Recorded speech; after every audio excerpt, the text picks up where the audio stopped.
Hey guys, it's Koogly again with another ROM review, and this time I've got the Viper ROM or ViperOS for the OnePlus 6T, so stay tuned for that.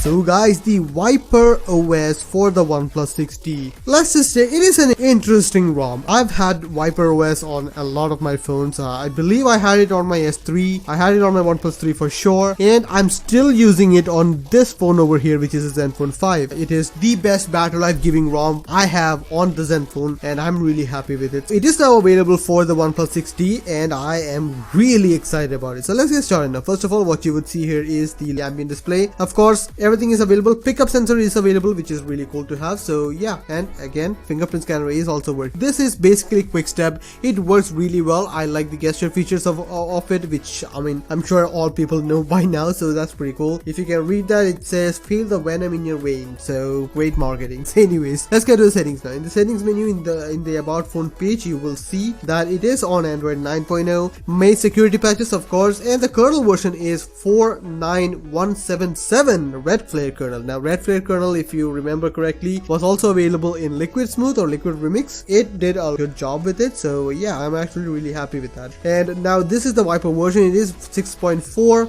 You can see the motif of a cobra there if you can see it. Build date is 25/2019. Official build type device is the OnePlus 3. This is the maintainer who SNS is enforcing if you're into that kind of stuff. Now let's get started with the ROM. First of all, Viper ROM has been a very feature-rich ROM. I mean, this is still using the Nougat ViperOS, and it has a lot of features with a lot of great features there. This one is kind of cut down. It doesn't have all the features which I was expecting this ROM to have, but it is a very interesting package. It's a beautifully presented package. That's what I want to say about it. Before that, everything is working. VLT is working. I didn't have any issues with the usage of the phone. So let's get started with the extra features now. Almost all the extra features are inside the Venom option, in which you can see this is unlike any other setting option we have seen with other ROMs. It's kind of like with Selection Remix and AOKP, where you have tabs on the bottom and all that, but it is in a very different presentation. First option here, status bar, in that you have quick setting options, so you can customize the columns and rows. Pretty cool. No small columns and rows, which is unfortunate, but these are all the options which are available. So as you can see, you can basically see what all is available. Not a whole bunch, but still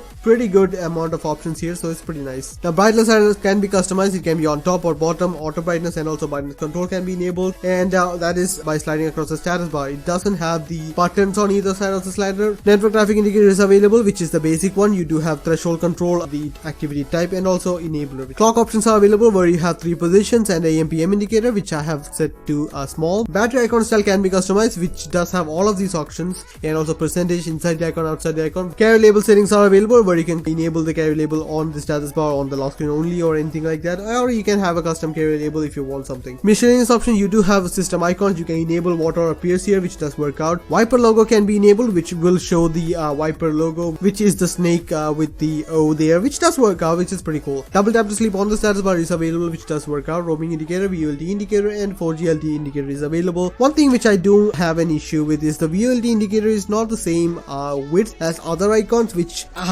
is just me. I don't like it. That's just how it is. Corners can be customized. Now as you can see, I have actually customized the corners, because the padding which comes with the default do cut off with the corner rounding, so I like it this way. I have actually maximized the extra padding, which does work out really well for this device. And in the next tab, you have recent option. In the recent option, you can customize the recent style. You do have AOSP, which is the Nougat style, I believe, or Nougat or Oreo, whatever you want to pick up there. And it also has quick steps, which does work out. Enable clear button if you are using AOSP, and also memory bar if you are using AOSP is available. In the lock screen options, you do have lock screen security. It does have automatic face unlock if you are using Google's face unlock feature. It does have fingerprint authentication vibration. You can disable that. No fancy stuff in there, but I mean, it does work out. In the miscellaneous option, you do have temperature unit for the Zen mode. Charging info can be enabled and also hide the status bar. Music trigger is available, which is pretty cool. Now in the system options, you do have color manager, which is a very comprehensive one. You do have all of these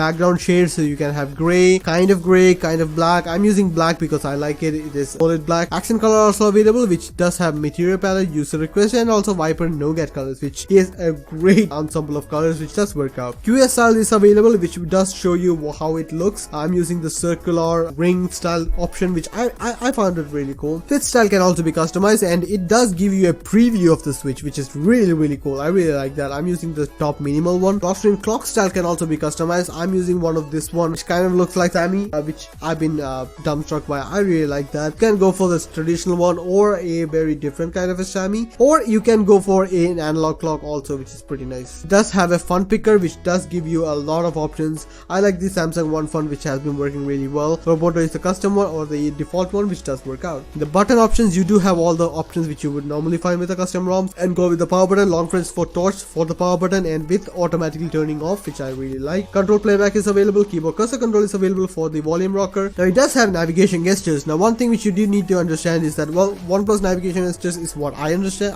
I use. If you disable that, you do get this option, and you do get option for the navigation bar enabled or unlocked in the button options. If you are wondering why you are not able to customize the nav bar, that's because you don't have it enabled. So just keep that in mind. With that, you can customize all of the options. It does have pulse options, it does have long press options. You can customize it and it will work out really well. Battery charging light is available, which I'm not really sure why OnePlus 6T has it. Notification options, you can enable notification light. Again, not sure why OnePlus 6T has it. Power menu options, you can enable advanced restart from here and also disable it from the locked screen, so that's also cool. And that is pretty much it in the options or the extra features inside Venom. Now the last tab will give you a little bit of options about a little information about ViperOS and how it was started and all that. These are the developers, or you can get some info from them, and yeah, that's pretty much it. Now apart from that, in the display options, you do have live display, which is a lineage feature which I really like. It does have the display mode. I'm gonna turn that off because it was on all this time. You do have options for color temperatures for day and night. It is really cool. Rating mode is available, and also color calibration is available if you want to customize that. Apart from that, it does have ambient display options. You do have new notification. You do have pickup sensor and pocket sensor, but no hand wave option, which I would have liked to have. Double tap to wake, double tap to sleep is also available, which is pretty cool. Device cutout can be customized, which is I'm not really sure why you would do that, except for the hide option where it will just ignore the cutout. And the battery options, you do have aggressive battery saver if you want to use that. Personally, I don't really feel there's much of a difference, but it is available. Battery saver is also available if you want to have extreme battery saving by reducing the performance and all that. You can also enable it automatically if you want to. Apart from that, additional button options are available, and I really like this one where you can customize the system strength, call strength, and notification strength separately rather than just having a all-in-one vibrator strength button. I really like that. I just keep my vibration strength or system strength to minimum and the call strength and notification to maximum. Now notification slide options are also available for top position. I mean, everyone you can customize with all of these options, and it does work out. Display mode is available if you want to customize that. Personally, I don't really mind that. I just keep that off. Now, system options, it does have an updater, which I have not tried out actually. This is basically the first release there. I mean, it should work out. I don't really see a reason why it should not. And in system, it also has a system profiles, which is a lineage feature which I really liked, and a lot of people really liked about it. So it is available for those who want to try it out, or those who have been using it. It does have gesture options, and you do have jump to camera option by double tapping on the power button, which does work out. Swipe up on home button for the pill style nav bar from Pixel. It's also available. And that is it in the extra features section on this ROM, which is really cool. I mean, it's a good amount of features, nowhere near the king of the hill. It does keep you entertained for a lot of time, and I really like that, so it's pretty cool. Now the battery life of the ROM. The battery life of the ROM has been pretty good. I've already mentioned that this kernel, the red flare kernel or whatever it's called, it's been pretty good with Liquid Smooth, and it is actually pretty good with this ROM also, which I'm really happy with. I've been getting about 1% of idle range and about 10% of active range, which is almost the same as Liquid Smooth, and I don't really have any complaints with it. Now the performance of the ROM. As I've already mentioned in my previous ROM review, I'm gonna give up on Antutu benchmark. This is the score which I got. I also tried with Geekbench. This is the score which I got with Geekbench, which has worked out. I mean, 2351, which is almost the same as the other ROMs which I've gotten. This one is about 12865, which is okay, fine. I'm gonna let you guys see the benchmark which I get with PUBG, which well, a lot of you guys have been asking me for it, so here it goes. So yeah, as you can see, this is basically what I'm getting. The FPS is about 38 to 40 FPS, which is normal. I was getting 40 to 41% or FPS with the other ROMs, or I mean basically Liquid Remix. I mean, you guys can be judge of it. It works. I'm using the same presets, that is movie preset with HDR and all that, and I really like that. So yeah, it's basically the same thing. While using or while playing also, it's going to be the same thing, like 38 to 40 FPS, which is normal for this game, I believe, on this device. Let's just show you guys the graphic settings. As you can see, HDR on ultra setting with movie enabled. This time I'm using notch just to see how it works, and also this one is disabled. So yeah, that's been working out really well for me. So that's pretty much it. About the same performance as any other ROM in my opinion. So there you have it. That is the performance aspect. Now the stability of the ROM. The stability of the ROM is pretty damn cool. It works. I didn't have any issues with it. It just have been working really well. It doesn't really have a lot of features or basically system breaking issues which can be present either, so I've been okay with it, so no problems there. Now the camera, it comes with the lineage based camera, which is fine. It is severely nerfed though. There is a secret menu which you can get by pressing on one or the other button. I forgot, but it is available. It takes decent photographs, and yeah, that's pretty much it. Now the aesthetics of the ROM, I have to give it this ROM. I mean, aesthetically, it has a lot of things going for it. It's a very unique experience just using it. I'm not really sure if I'm too inclined to it, but it does have a very good aesthetic style to it. It does work out. It does have a black mode, which is a proper black mode. It does have customization. It has a great selection of accent colors. One thing which I do want to mention is that you cannot use this with Substratum. I had to disable or uninstall Substratum application just to get the themes working, so keep that in mind. That is a thing which you will have to look into. Aesthetically, it's a good ROM, but it doesn't play nice with the competition. Now the overall experience of the ROM. The overall experience of the ROM is pretty great. It does work out. I didn't have any issues with it. It's just great. Didn't really let me down in most account. It's actually using Google Dialer, so the problem with Google Dialer is that it doesn't have proximity sensor, it doesn't have auto call recorder or any of that sort. I would have liked to have that, but I mean, it's Google Dialer, right? That's just how it is. Now let me show you guys the boot animation, which is pretty cool. And here is the shutdown animation, which is another thing. Pretty nice. Here is the boot animation for ViperOS, and as you can see, it's a pretty good boot animation. I actually do like that. I mean, it's a very minimal with a very subtle change in it.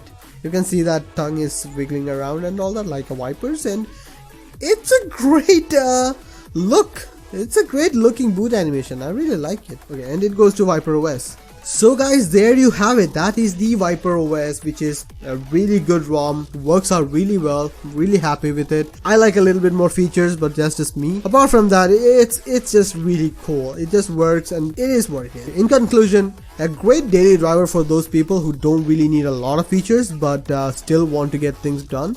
And I mean, it works in that regard. I'm really happy with it. A beautiful ROM, all in all. That's pretty much it. I guess that much is it about the ROM. Then hope you guys liked the video. Please share, subscribe, and like the video if you found it useful. See you guys next time. Bye.